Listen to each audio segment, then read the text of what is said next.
Métronome ou backing track?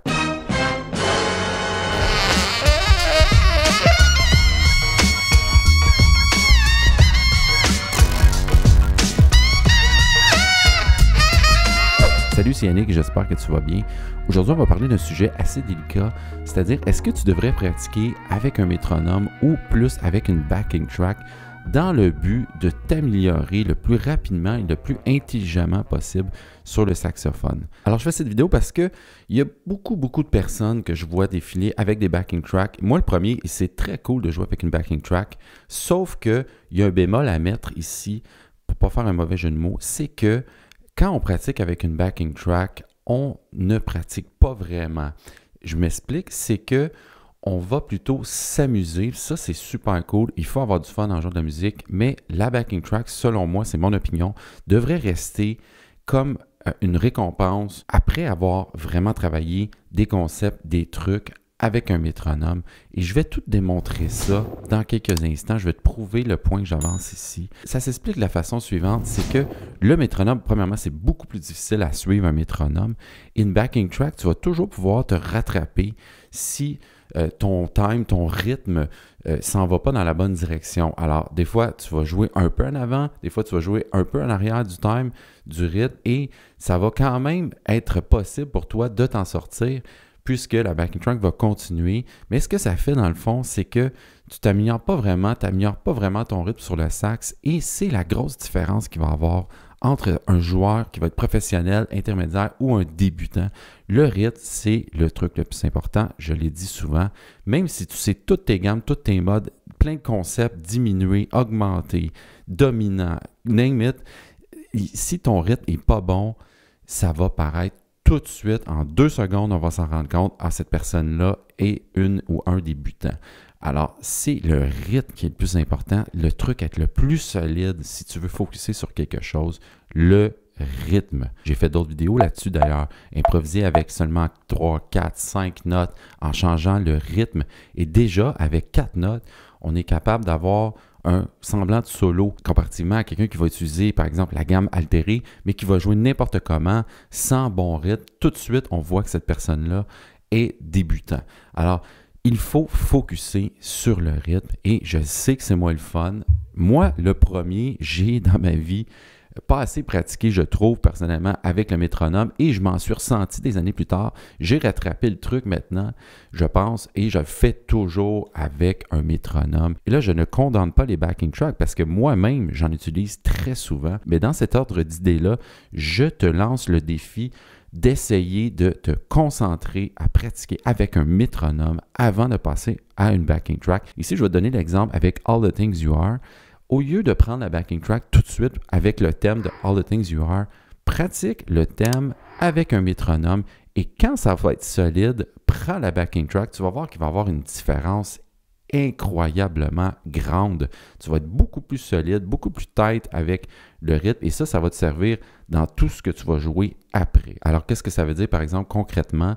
Admettons que tu as une demi-heure pour pratiquer, prends au moins le tiers de ton temps pour pratiquer avec le métronome, et ensuite prends le 2/3 du temps qui te reste pour pratiquer avec une backing track si tu veux. Si tu veux faire moitié-moitié, tu peux aussi. Je pense que le mieux, c'est le plus possible avec le métronome. Et là, dites-moi pas, moi, j'aime pas ça, je joue avec le métronome.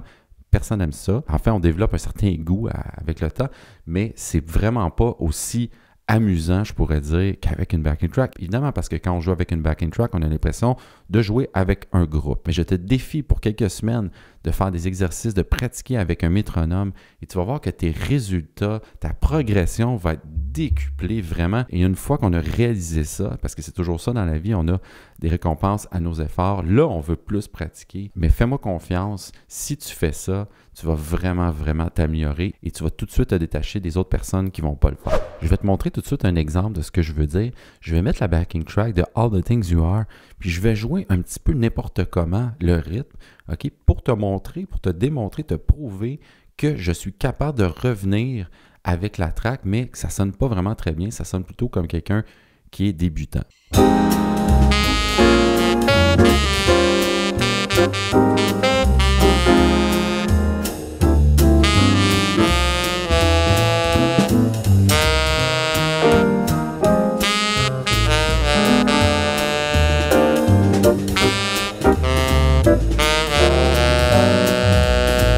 ici, tu vois que je ne jouais pas comme d'habitude, j'espère. Je jouais vraiment n'importe comment, n'importe quand dans le time, mais ça sonnait quand même comme All the Things You Are, mais comme quelqu'un qui est un amateur, un débutant. Il n'y a pas de mal à ça. Mais je te montre l'exemple, le même exemple que je vais essayer de faire avec un métronome. Tout de suite, après quelques mesures, quelques temps même, je vais être perdu, ça ne me fonctionnera plus du tout. Alors ça, c'est sur le 2 et le 4. Je vais te jouer les 8 mesures tout d'abord comme il faut et ensuite, je vais le refaire en essayant de m'échapper comme je faisais avec la backing track. Mais tu vas voir que tout de suite, je ne serai plus capable de suivre le métronome. On écoute ça.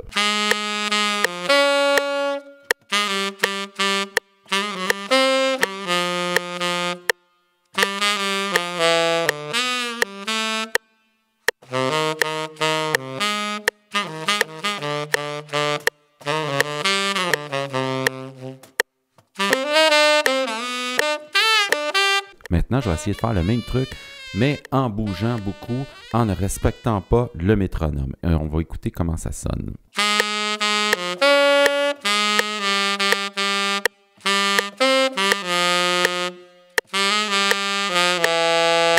Tu vois déjà, après 4 mesures, j'étais perdu, je suis revenu et j'ai encore perdu le métronome.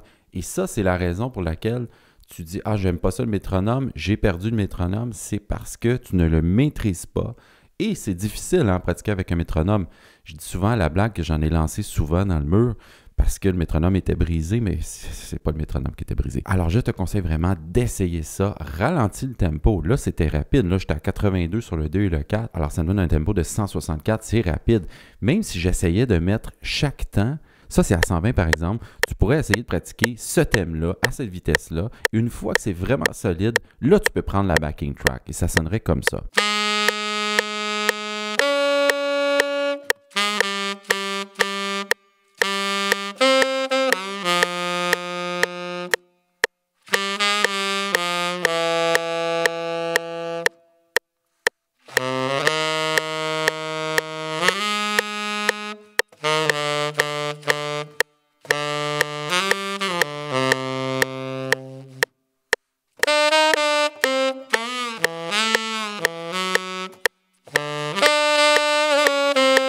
Tu vois, ensuite, quand ça c'est bien maîtrisé, reprends ta track et tu vas voir que ça va être beaucoup plus facile, que même toi, tu vas trouver que tu t'es amélioré en quelques instants, en quelques minutes, parce que ton time va être amélioré et que tu vas mieux maîtriser la pièce, le thème, et même dans un contexte d'impro aussi, c'est exactement la même façon de travailler.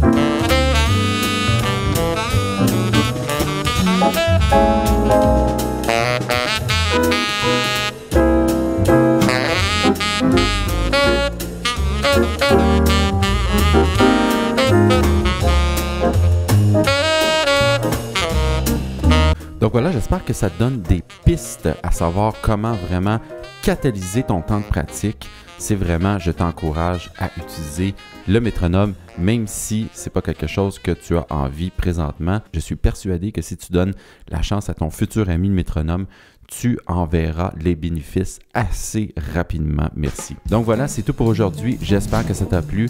Si c'est le cas, laisse-moi un like. Et si ce n'est pas déjà fait, je t'invite aussi à t'abonner à ma chaîne. Je te dis à bientôt. Salut!